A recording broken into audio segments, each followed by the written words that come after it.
Today is just not my day.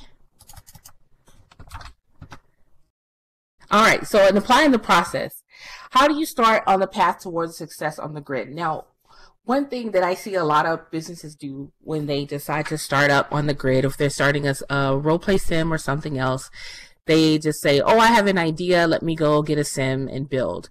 But what ends up happening is they all fizzle because there's been no like real planning. The only planning is how to launch this thing, but no really plan for a long-term success. So in the process of applying lean startup to that, you want to first learn what your target market is actually looking for. That's spending some time with the role players that are in that market. What have they liked most about other sims in that genre? What did they not like? Are they apprehensive of applications? If they're using your mesh product, is it a texture issue? You want to talk to people to know what's going on there. And then give them a list of ideas based on what they said they wanted to find out if that's what they actually want. Now, that could be having a small focus group and just talking to people, and then they say, okay, well, we want a roleplay sim that offers freeform roleplay, no applications, and that just has a really good build with low team engagement. And then you spit back ideas of them. Okay, this is the framework you want, and this is a genre. How do you feel about that? Once you get some feedback from that, then you start building. The building process, I think, is hardest for most people because they go out and do these grand scheme, full sim builds that don't necessarily lend anything to the actual genre itself, because they haven't tested anything. So they just do this build and expect people to show up, and then when they don't, they fizzle. So it could be as simple as building one building that's interactive enough for people to allow them to start building stories within the genre, on a 4096 or something. Really small. It could be one corner, one block, where you're just starting the interaction first. It shouldn't be a race of, I need to have 30,000 traffic on the sim. It should be a race of, I need to make sure people are engaging and effectively interacting with the product. When it comes to a clothing piece, same thing. You know, you have some designers that will literally start out with 40, 50 pieces, and they spent tons and tons of hours building it, and they're like, well, my stuff isn't selling. Well, you know, introduce a little bit to the market first, let them engage with it and see how it goes, then produce more. And that goes into your product. Solidifying that idea. Once you figure out what that interaction is, where you position yourself as a company on the grid, as a sim on the grid, then you can grow from that. Okay, these based on the interaction we had so far in this particular genre, people had this amount of role play and did these things during this term. All right, now expand that, build it. Same thing, you know, with a product or even a service. Expand from there. Once you see that people are actually bought into the idea, then you want to measure that by setting some goals for yourself. It could be a simple spreadsheet as during this first week we want to have at least 40,000 traffic, which is kind of ambitious, but you know, 40,000 traffic for the first week, and we want to have 20 applications every day.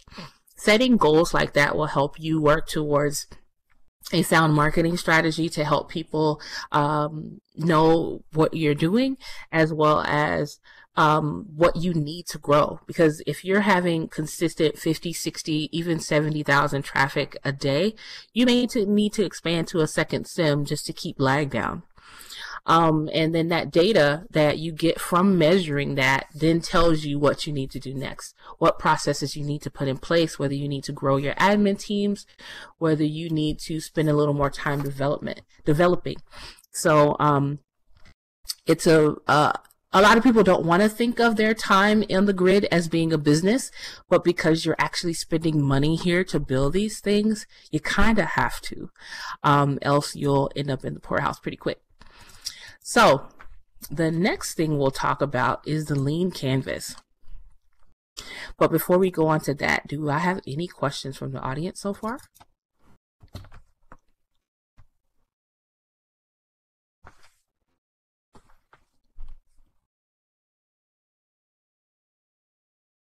All right. Great, great. I hope I can provide some insight for you to continue with your own RP place. And pretty much that's the goal, because I love SL. I've been here for longer than my children have been alive, longer than I've been married. And I keep coming back for a reason, and it's because there's so much potential here to do different things that I want to make sure it stays around. And the only way we can make sure it stays around is if we're building sound platforms. Sorry about that. My telephone is ringing. Is building sound platforms that can keep the grid going. So the lean canvas is a form that I typically fill out when I'm doing anything. It could be a real life business, it could be a second life business, or even a RP sim, just because there's so much information here that can help you determine exactly what you're doing. So this is what it looks like. You can look this up. This is the one by Ash Maurya. If you just Google lean canvas and go to images, you should be able to pull it up pretty easily. Great form to fill out, and let's discuss what the form actually does.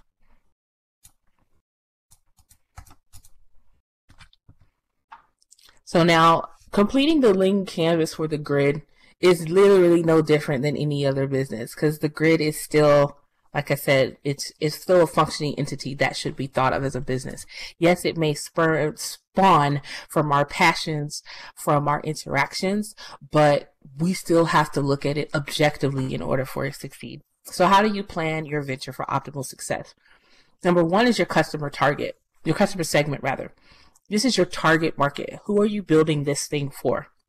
If you're doing a brand, you may be specifically building for Maitreya bodies or signature or aesthetics, things like that. So your target market will be people who use those products. If it's an RP sim, it may be a fantasy sim. It could be urban noir. It could be cyberpunk. So who is your target market? Determine who that is, and all of this is done before you put a single prim down, before you get a sim. All of this should be done first. So what's the problem that you're solving? What do they want? Your problem in a sense of building like an RP sim may be that there's not enough urban sims that have vampires, or there are not enough products for certain avatar enhancements that you like. For instance, Lab 737 has the heartbeat pregnancy belly, which I am actually wearing, but there's not a lot of products out there that interact with it. So you could be developing something to enhance that. Then you have your value proposition. What exactly do you do? If in an RP sim, it could be we are a Game of Thrones sim that focuses on Winterfell. We are a clothing product that focuses on skiing, or slink, either one. So you want to make sure customers know in a short sentence what exactly you do. Then next you have your solution. That's the actual idea. So your clothing line is your solution if you're doing clothing. If you're providing a service like rentals, then that's your solution there. We're going to provide low cost rentals of open sims or homesteads, or we're providing a quarter sim role play for small, close knit role play genres. Your channels is how you reach them. If you're doing a clothing product, of course, you may use Marketplace. I see a lot of people are moving away from Marketplace, which is kind of unfortunate because I don't like TPing places. But it could be Marketplace. It could be your own store. It could be partnering with somebody else who has a similar store or who has a similar target market. Determine what those channels are. again, all of this is long before you've built anything. If you're doing a role play sim, you may start with a homestead and then expand from there. You may have a website for that sim to make sure people get information, just because note cards need to be updated so frequently. So determine what those things are before you take that next step. You always want to have a revenue model, even if you have something that you built with passion, just because everything costs something. A revenue model for a role play sim may be, I need to bring in 80% of what I spend from my players. Or you could, be lofty and say, I want to bring in 120%. Either way, a role play sim can be revenue generating if you make sure you monetize it correctly. And we'll talk about monetization here a little later. Your cost structure is, how much does it cost you to run your business? If you're doing, great, that I'm just looking in the chat here. I just did the same thing with a homestead, and I'm upgrading after the price change on July 2nd. So if you don't know about the price changes to Sims, you might want to look at the SL blog for that too. But yes, anytime you're starting a role play sim, starting with a full sim is almost never a good idea unless you have cultivated a culture that's kind of waiting on that. But, homestead's a great way to go. For your cost structure, this is your cost to run business. This includes your monthly costs if you're weekly or monthly costs if you're paying rent, the products on the sim that you may need initially or additionally later. Even your time, you want to add that into there, because as a admin, if you're running a sim, your time costs money. Depending on what you do in your real life, of course, you can determine what that looks like. Myself, I'm a programmer, I'm a developer, so I'm literally in front of my computer 18 hours a day. So the cost to run a sim is kind of low for me because I'm already there anyway. But for somebody who is building in Blender or they're doing a lot of mesh rigging and things like that, you're probably going to spend more hours than that trying to build out your product. So you want to make sure you involve as much of that in your process. Okay, this is how much it costs me to do these things, so this is what I need to charge. Your cost should always directly be reflected with your revenue, because you don't want to have a cost structure that's so high that your revenue will never match up. Your key metrics, again, we talked about measuring success. You always want to set some goals for yourself. Yeah, for RP Sims it can be hard, but if you can manage to even come to a portion of that, like if you're setting yourself up to say, okay, 80% is a good number for roleplay sims. I need to bring in at least 80% of what I'm spending out. Starting there is great. But if it's like, well, 20%, you're eventually going to get tired of paying out 80% to run that thing, especially when it also comes a time cost and an emotional cost, because now you have to admin these things and some people are crazy. So you want to factor those things in as much as possible, and in your key metrics set goals for that. So for instance, with an RP sim, you may set it at 80%. All right, then you need to bring in 80% per month. Some other sims out there that are revenue generating are maybe at 110%. Right, yeah, 20% for a homestead, that's not too bad. Full sims though, that tier is high, even with the changes. So yeah, make sure you're just planning to do this thing long term. If it is short term, then that's fine, and you can always make concessions for that. But as folks on the grid that have been here a while, we want everything to be long term. I mean, some of the very first RP sims I role played in are still in existence. You know, some odd years later, we're talking about like Toxia and Crackden. Those places have been around forever, and it's because they have, you know, factored in a lot of these processes to continue running. So the last one on their link canvas is your unfair advantage. What's your it factor? What makes you uniquely different from any other sim? Lore cannot be the only thing that makes you different, because lore can change lore.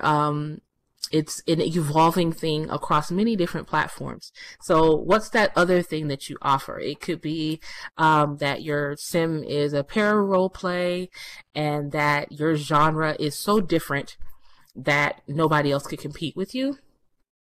But when you build something where nobody else can compete with you, you run into a case of, if people get bored with your particular genre, then they'll leave and they may not come back. So you want to make sure you have something that's kind of fluid, that people may be able to take their characters other places, because people like change here in the grid. That's just kind of how it is. In your unfair advantage, you also want to make sure, if you can, that you have some type of intellectual property. Your lore could be your intellectual property, but it's kind of hard to prove that. So you may have some nifty meter that you built for your stuff. If you're doing a product, of course, you have your brand itself, that's your IP, and you can protect that IP through DMCA and things like that. So that's your unfair advantage, offering something that nobody else can. Any questions so far? Questions, comments, concerns, all that stuff.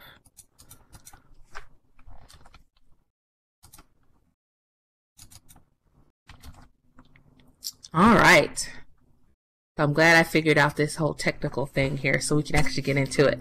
So ideation. Ideation is just a fancy word to say the process of creating an idea. A lot of times I see on the grid, especially in the roleplay scene, that people say, oh, well, I have this idea. Let me go out, buy this sim, and build it. People are going to show up, and it's going to be awesome. And those are lofty goals, and sometimes they work, but in the grand scheme of things, they typically don't. So that's why the ideation process is there, so you can cultivate and nurture the idea before you go spending money on it.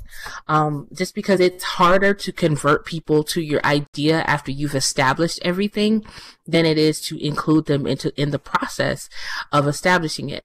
We often find in the roleplay scene that a lot of sim owners are so trapped in their own personal ideas that they forget it's the players that cultivate and grow the idea. So it's very important, even in building just sheer content, that you're keeping the people in mind, just because the more people you involve in the process, the more likely you are to have early adopters that will sign on to it. So when creating your idea, is your idea any good? This is one that is a challenge for a lot of people, just because everybody wants to think all of our ideas are good because we all think we're all awesome. And it doesn't mean our idea is bad.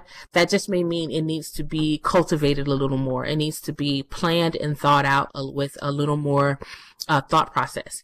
So the best way to do this is to use groups of like-minded individuals to discuss.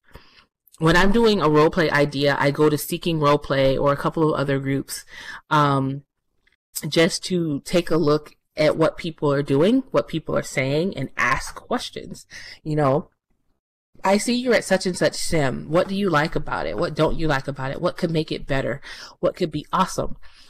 Things like that, just discussing some of the direction of the genre in groups. I know since E3 last week, there's been a push for cyberpunk sims in relation to this game that's coming out. So a lot of people are discussing what that looks like. And of course, somebody's going to listen to that discussion and come about with a great idea that people are going to like. So after that, you want to explore scenarios of the idea in small focus groups to gain insight. What this can mean is just like you may find 2 or 3 people that you can connect with that can RP that genre on maybe like a very small subset. You may have a 1024 with just a simple building, and you invite a couple of people to RP within that scenario with you. That way you can kind of see how the roleplay scenarios will go, how those processes will just grow from just interaction. If you're doing a product or a service, same thing. You can started, oh, I remember way back when in one of my roleplay sims, it was called Hostel, and this was like 10 years ago almost. Dari's house started um, one of her, oh God, one of her stores on our sim. And she kind of used our sim as a testing pad to see how people interacted with her product. And Doris Haas did really well for a long time until she decided to let the business go. But that's how she started. She started with a really, really small vendor on our sim, and people were buying different products, and she grew her product line from there. So it's the same thing. Product, service, roleplay sim, either way, start small and present it to smaller groups just to see what people are thinking of. And then you want to find other people with similar ideas and partner. One issue I see in the roleplay scene is that we have 1,100,000 people doing the exact same thing, just with different names. How amazing could a sim be if all those people work together? Finding others with similar ideas and partnering helps cultivate genres and different markets in a way where it shows togetherness and it shows growth across the entire platform. These things are important for the grid because operating in groups, how this grid got to be where it is today. It wasn't just a bunch of people going off on their own doing little things. It was a mass of people coming together to create tons of content that people can interact with.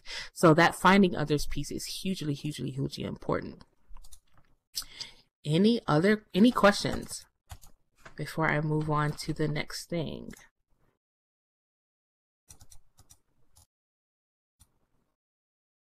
All right. So the next thing we'll talk about is monetization. This is probably one of the most challenging things in Second Life with regards to roleplay sims. Typically, products is not as bad just because people typically pay what most are asking for, depending on quality. But the key problems in monetization typically is in your strategy. They're entering an unfamiliar market and have poor prioritization in that process. An unfamiliar market for a roleplay sim could be not being active in that genre long enough to know what people are looking for. And poor prioritization is usually, oh, I have an idea, let me go build a sim. Prioritizing the visual piece of a roleplay sim is almost surely going to lead you down a path of poor monetization to the point where you'll eventually close because it's just too expensive to run it. You want to be as frugal as possible in the process of building something because you don't want to build it just for it to fall. From the technological piece, and we deal with a lot of this in Second Life as well, especially in the roleplay sims, is inadequate infrastructure and siloed data. What that means what that means is the inadequate infrastructure piece is typically based around your team. It has nothing to do with how the sim is built. It has everything to do with how structured is your team in order to interact with your player base. Your player base is your customer, so you want to make sure your team is actually providing customer service. A lot of roleplay sims struggle with God complexes from their admin teams, and that ends up ousting a lot of players. From a silo perspective, well, I talked briefly about this earlier, where if you have such a niche within your genre, it eliminates the ability for people to cross roleplay. If I created a fantasy character right now that was an elf, I could easily take my very same elf and go to multiple sims. But if one sim is so strict in everything that it does, that what I create there, I cannot never take anywhere else, eventually I'll venture out. Eventually anybody will venture out just because they don't want to RP the same thing all the time in the same place. So being siloed in a roleplay sense can be very harmful. But too many too many owners see it as, if they unsilo, oh, people, it's competition, my traffic is going elsewhere. People will appreciate being unsiloed. This is why gore has lasted as long as it has. It's because it's a complete genre that's not siloed. So that'll hurt monetization. And the last but not least, again, is organizational. Internal focus and misaligned skills. Just because they're your friends does not mean they need to be admins. That's usually the misaligned skills part. And just because you have an idea doesn't mean you should run a sim. Not everybody are good managers. So sometimes you have to have the gumption to, okay, I'll build it, but let me step back and let somebody else run it. Internal focus comes from building out your lore and your rule sets. So if your lore literally changes every 5 minutes, or you're doing all of these massive sim wides that completely change the focus of the sim, you're going to lose monetization capabilities. So it's very important when you're building a product, service, roleplay sim, whatever on the grid, is that you're strategic, technological, and organized in all that you do for maximum monetization. So let's discuss that a little bit further, and pretty much how you go through the process of making sure you are setting yourself up for monetization success. So how do I get people to pay for this thing? The number one I always tell people is to stay away from affiliate monetization. What that is usually is these large gargantuan malls that you see on Sims. The malls themselves pay because the people who are doing the products, they pay rent. But at the end of the day, it doesn't necessarily provide any value. Now, if it's a place that is particular for that, like one place that comes to mind is the Mama Alpa place. That place is strategic around the different companies that rent there, because it's the people who use the HUD. Those are okay. But if you're like a Gore Sim and you have this massive mall you force people to walk through, at the end of the day, you're going to lose a lot of player base long term, just because they don't want to have to walk through that every time. You want to make sure your product is in the forefront of what people come to your sim for. If you still want to do affiliate monetization, build it into their role play. Like if there's a clothing store on Sim, you could have that stocked with rentals for different clothing that people might buy.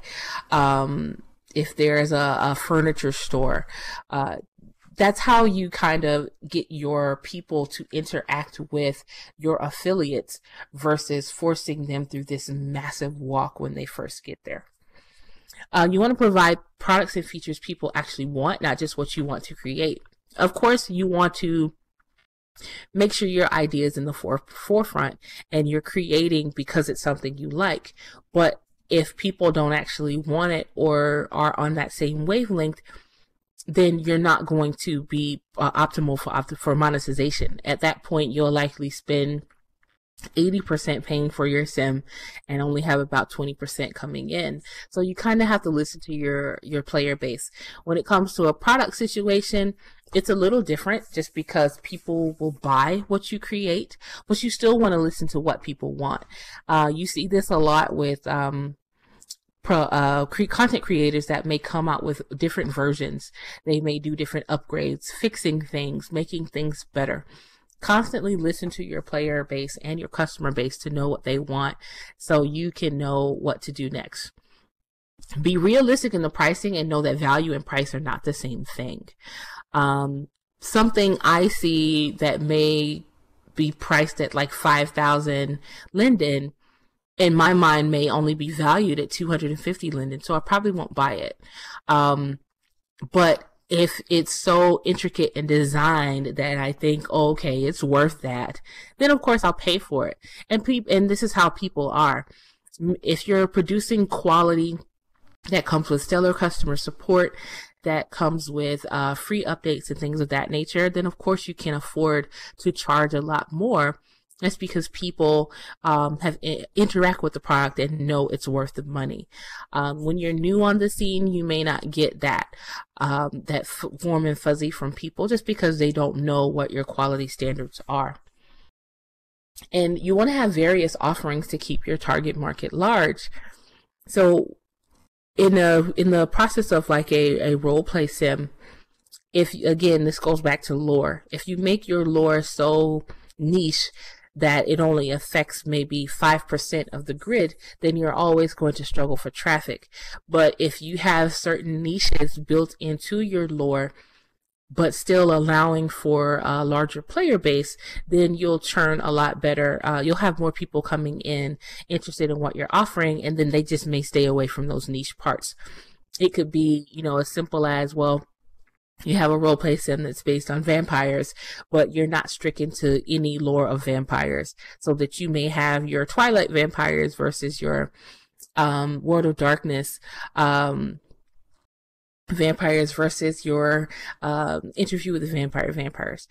That keeps things wide enough that people can explore their own personal lore within your lore and still allow you to have a large enough customer base. Any questions so far?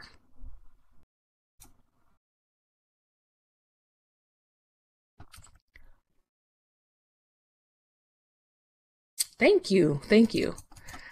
All right, so the next to the last thing we'll talk about is funding. This is always a big one on the grid because we have oh great. Hi YouTube. Funding is always a big piece just because there are a lot of people who are completely against paying for Linden to do anything in World. And then there are people who are like, whatever, here's my credit card, take as much as you want because I'm going to be here forever.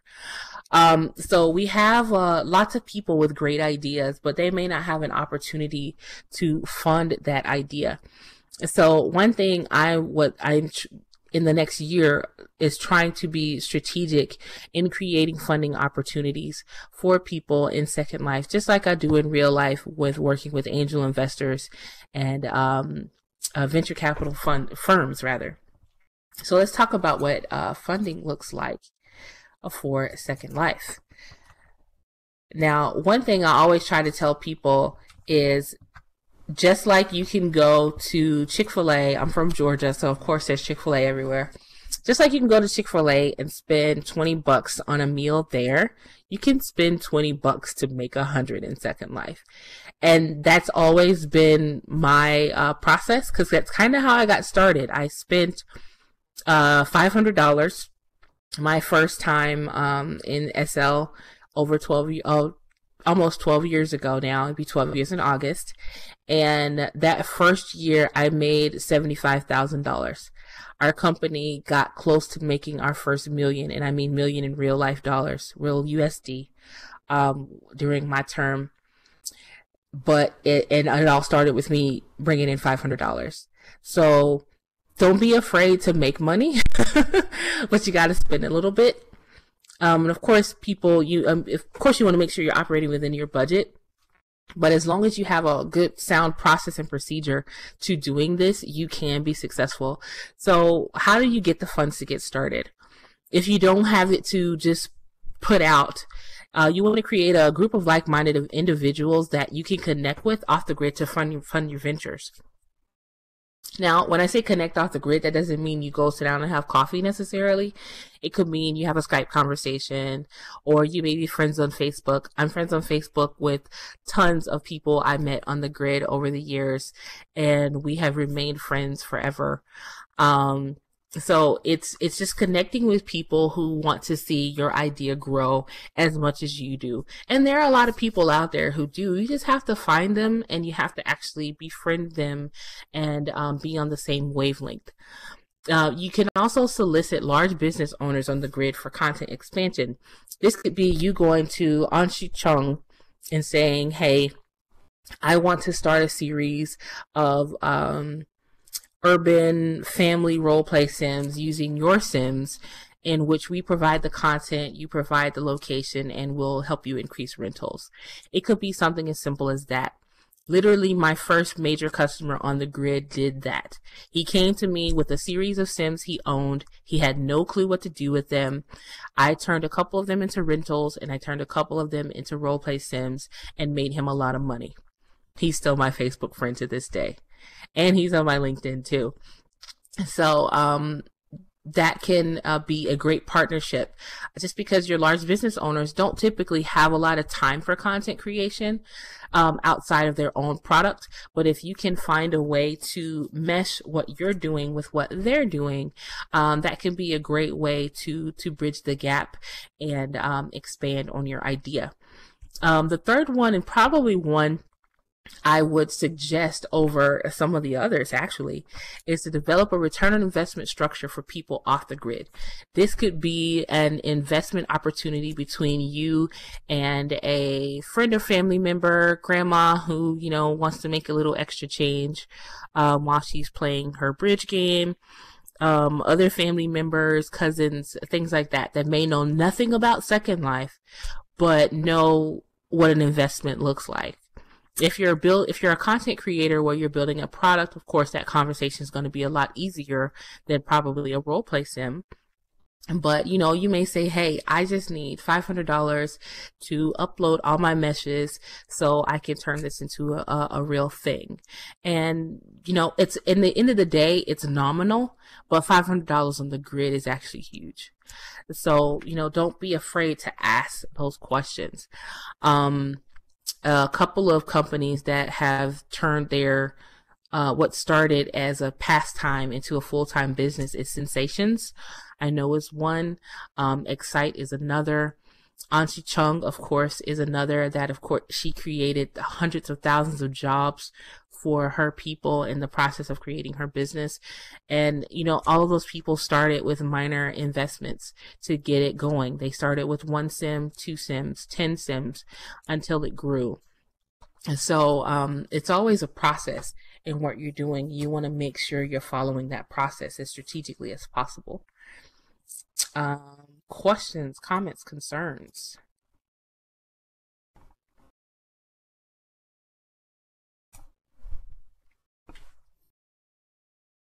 All right. So last on the list here we have is cultivating support from the grid. So my company, L&L Corporation, which was listed on Capital Exchange for the longest time, rebranded just because I wanted something that was a little less linked to the real life company, because I eventually did take the company real life and made quite a bit of money doing it. And I rebranded for something more grid-based as Dover Business Exchange. So what I'm starting here is a startup incubator for Second Life businesses. What this is everything we've just talked about and discussed would be given to people on the grid in a more structured format, like a curriculum almost. If you've ever heard of any like startup scenes like Techstars or Boomtown, 500 Startups, anything like that. Founder Institute is pretty big all over the world now. They have programs in which they cultivate businesses, and that's pretty much what I'm doing here to bring that back into Second Life so that we can cultivate more businesses on the grid, more long-standing companies that provide content creation, provide services, also provide the development of roleplay sims. So in that process, and you can go to doverbx.com is the website, and we're pretty much pre-registering for it now. There will be no cost for this program. It's just something I really, really like to do, and I think the grid will benefit from it. So it's not just a regular incubator. It's to the point where you will start with an idea and actually cultivate what that idea looks like from beginning to end with a scientific process. The actual program will be 3 months long. I'll be meeting once a week to discuss goals and challenges, as well as creating the process. So it's not just for practice. This is for those who actually want to run a business on the grid. And I, again, especially did roleplay sims just because a lot of sims are operating with no monetization plans whatsoever, kind of just basing it on rentals and donations. And then those places, they just go so fast. And the entire roleplay genre is like, well, we have 10 different sims every week. And that's because there are no processes in place. Nobody's really like scientifically approaching this. As far as content creation, it's kind of similar. You have some really good content creators out there that can create all day, but know nothing about actually running a business, actually marketing the product. So that's what this program is created for. Again, completely no cost, just because I love Second Life and I want to stay around, and I have a wealth of knowledge to provide, and I think I can help make some great things out of here. So if you are interested in the additional support for creating your own business or product, service, all of that in Second Life, just go to doverbx.com and pre-register. And what that does is just sign you up for the newsletter. And as soon as we, the program is supposed to start in August, the beginning of August. So once we have enough pre-registered people, we'll get started in August. And in 3 months, hopefully after that, you'll see a whole lot of new businesses on the grid doing great things. So that's all I have. I am open for questions. Again, you can also connect with me via IM or friend requests, things of that nature. I am more than happy to help. And yeah, any questions?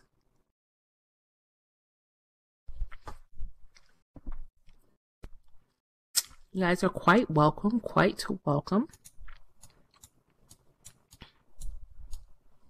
I have a question. Go for it. Well, for business in Second Life, I need to pre-register it. If I want to create a radio business here in Second Life, do you accept that type of business, like broadcasting business, such as TV and radio? Absolutely. All business types are accepted. Radio, roleplay, content creation, service, anything grid-based is accepted. I have a bit of experience with just about all of them, honestly.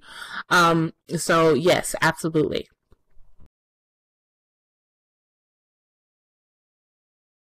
Anybody else? Feel free to ask the hard stuff, and you can ask me questions about my SL me or my real life me. I'm an open book. I have no problem with sharing who I am. Okay. I'm sorry about that. Let me go fuss at my developer. And what I'll do is, if you go to press pre-register and it does nothing, just shoot me an IM and I'll do it manually and I'll fix that.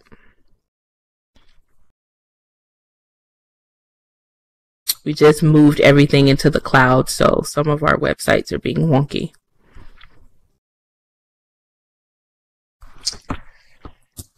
Any other questions?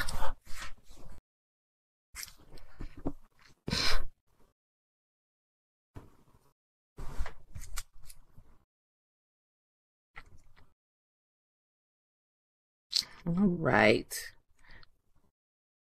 Well, great. Thank you guys for having me. I do appreciate it. I'm going to go fix that button right now. And I'll start putting out more information about the program. So if, again, questions, issues, feel free to shoot me an IM. I am more than willing to help. You can also connect with me on LinkedIn. I'll put my stuff on the website too, so you can see. Okay. Sorry about that, YouTube. I will fix the button. In the interim, feel free to IM me, and I'll get you all connected. It's Technical Difficulties Day. Yay! All right, everybody. Thank you again. Have a good day.